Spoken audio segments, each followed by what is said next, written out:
Hi students, a very good morning to all of you.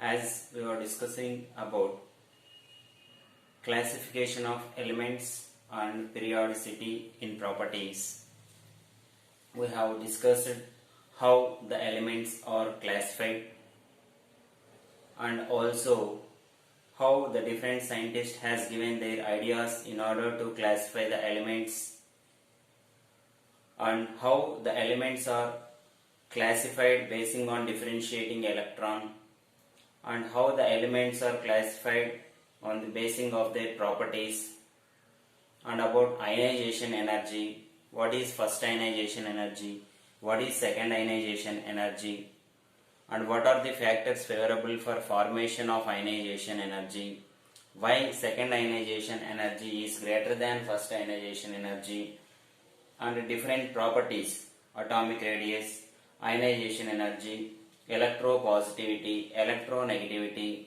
how they vary in groups and periods, what is the reason for that, and exact definition for periodicity. All these things have been discussed in the previous class. Now, the final topic in this lesson is we should know about the diagonal relationship.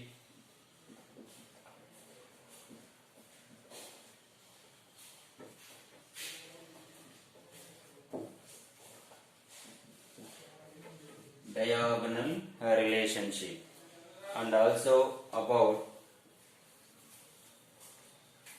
lanthanoid contraction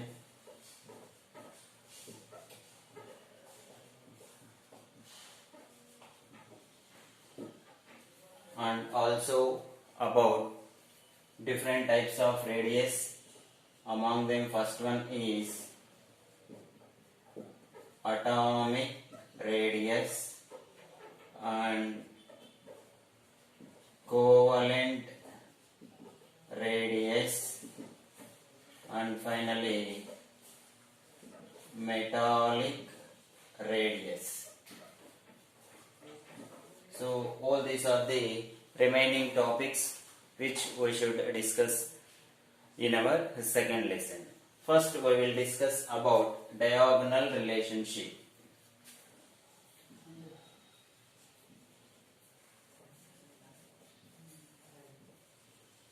So what is the definition for this diagonal relationship, or how can we define this? Which type of elements shows this diagonal relationship?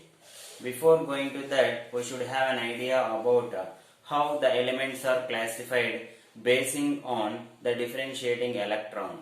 Basing on differentiating electron, the elements are classified into 4 blocks. They are S block elements, P block elements, D block elements and F block elements.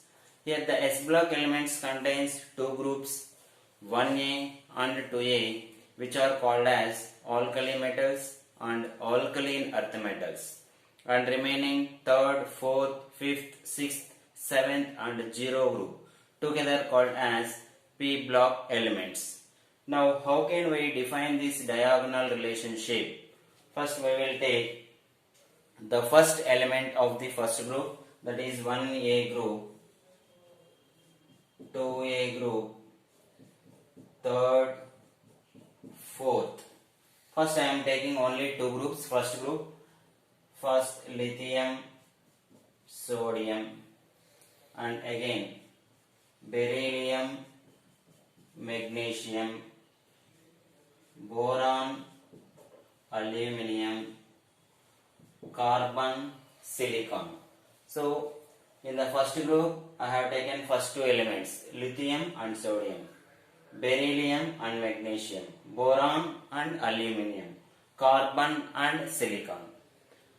So how can we define this diagonal relationship? This is nothing but if we take any 2 groups, first element of the first group, here I am taking only this first group and second group. What is the first element of the first group? Lithium. And again, second element of the second group, which is the second group 2A. What is the second element? Magnesium. So first element of the first group, second element of the second group will have similar properties. That is nothing but diagonal relationship. First element of the first group, second element of the second group will have similar properties, or they show similar properties. This is called as diagonal relationship. If we take these two, then what we will get? Beryllium and boron and silicon, like that. So if we take second and third, then we will get beryllium and aluminum. If we take these two, then we will get boron and silicon, like that. If we take any two groups, among them the first element of the first group and second element of the second group will show similar properties, that they are called as, that property is called as diagonal relationship. So examples, we can take lithium, magnesium, beryllium, aluminum, boron, silicon.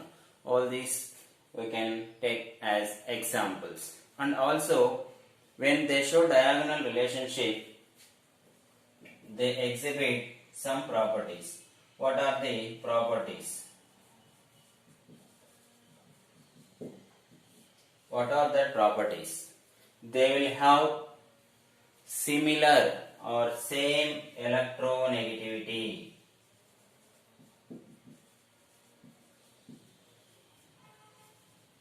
The elements which have similar electronegativity or same electronegativity will show the property of diagonal relationship. Second one, polarizing power. Polarizing power. If they have same polarizing power, then also they shows the property of diagonal relationship. And after diagonal relationship, we should know about lanthanoid contraction.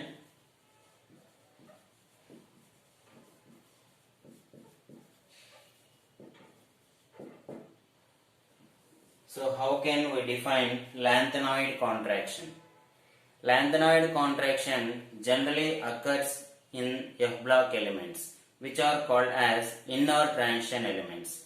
Inner transition elements contains two series. They are 4F and 5F. 4F series is called lanthanoid series. 5F series is called as actinoid series. So here in the case of 4F series, what happens? Due to decrease in atomic radius in the in the periods from left to right. So from left to right, what happens? Atomic radius decreases. What happens when atomic radius decreases? The distance between the nucleus and outermost orbital will be less. So for example, this is an atom, this is the nucleus, and this is the outermost orbit. When atomic radius is more, the distance will be more. When atomic radius is less, the distance will be less. When the distance will be less, the nucleus can attract the electron present in the outermost orbital very strongly. Then what happens? Each and every electron enters into the same orbit or same orbital or same subcell. Why? Due to decrease in the atomic radius. Whereas compared to other groups, other periods, in the case of lanthanoids, there will be a more attraction of nucleus towards the electron when compared to other periods. Due to that reason, the electrons enters into the same subcell. When the electrons enters into the same subcell, they comes closer with one another.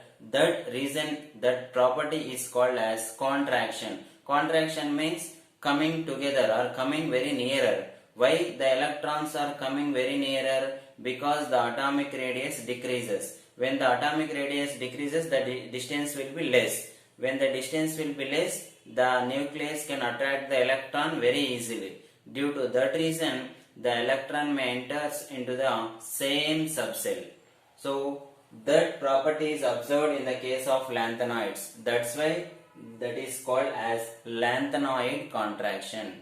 So what is the exact definition? Means due to gradual decrease in atomic radius in the periods of 4f series, the electrons enters into the same subcell. When the electrons enters into the same subcell, they becomes contract with each other, they comes closer with each other.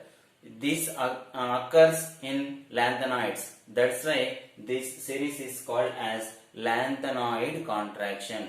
Due to gradual decrease in atomic radius, in the case of lanthanoids, the electrons come closer with each other and becomes contraction. That property is called as lanthanoid contraction. So what are the consequences for this? What are the consequences for this lanthanoid contraction, or characteristics for this lanthanoid contraction? Means they have same atomic radii or radius. They will have same atomic radius. They will have similar properties. They will have similar properties. These are the two important consequences or characteristics for this lanthanoid contraction. And after that, we should know about these three radius. First one is atomic radius, which we have studied already. So what is the definition for atomic radius? If this is an atom, nucleus will be present at the center and this is the outermost orbit. The distance between the nucleus and outermost orbit of an atom, this is the nucleus and this is the outermost orbit. The distance between the nucleus and outermost orbit of an atom is called as atomic radius. Whereas coming to covalent radius,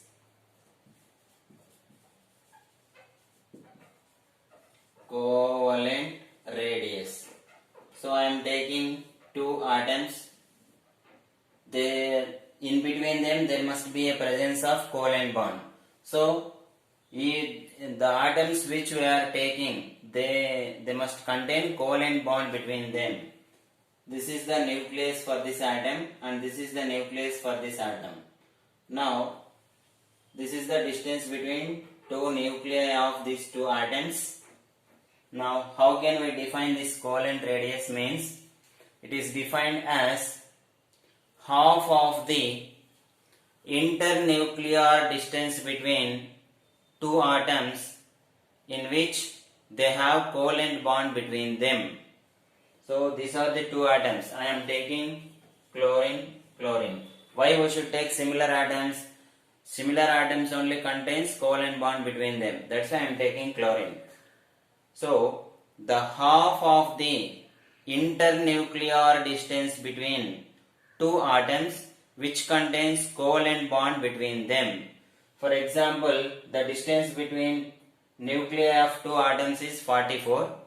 What is the covalent radius? Means 44 by 2, 22. That is the covalent radius. So how can we define it? The half of the internuclear distance between, this is the internuclear distance between two atoms which have covalent bond between them. So the half of the internuclear distance between two atoms in which have covalent bond between them, that is called as covalent radius. Whereas coming to metallic radius,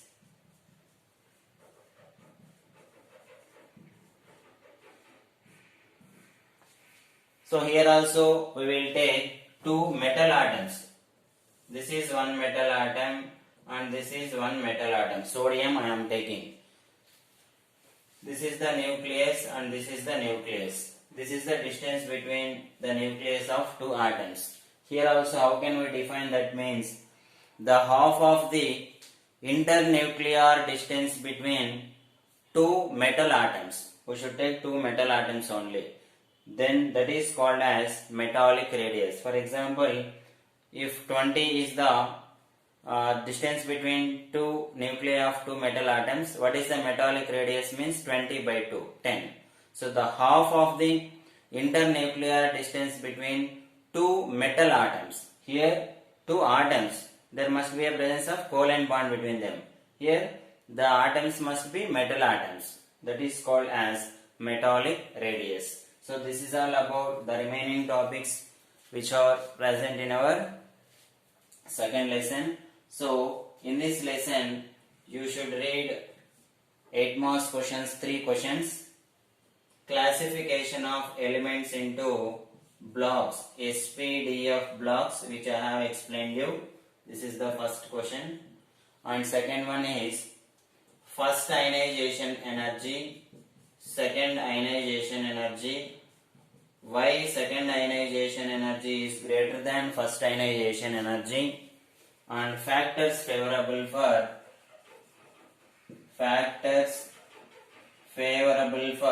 formation of ionization energy. So these are the 2 questions, and final third question is what is periodicity? What is periodicity? What is periodicity? How the following properties varies in groups and periods. 4 properties I have explained you. Atomic radius, ionization energy, electron gain enthalpy, electropositivity and electronegativity. 5 properties. I have explained you all the 5 properties. So these are the 3 questions you should read and write as assignment, as homework in this lesson. You should read only these 3 questions, enough. SPDF blocks, ionization energy and periodicity question.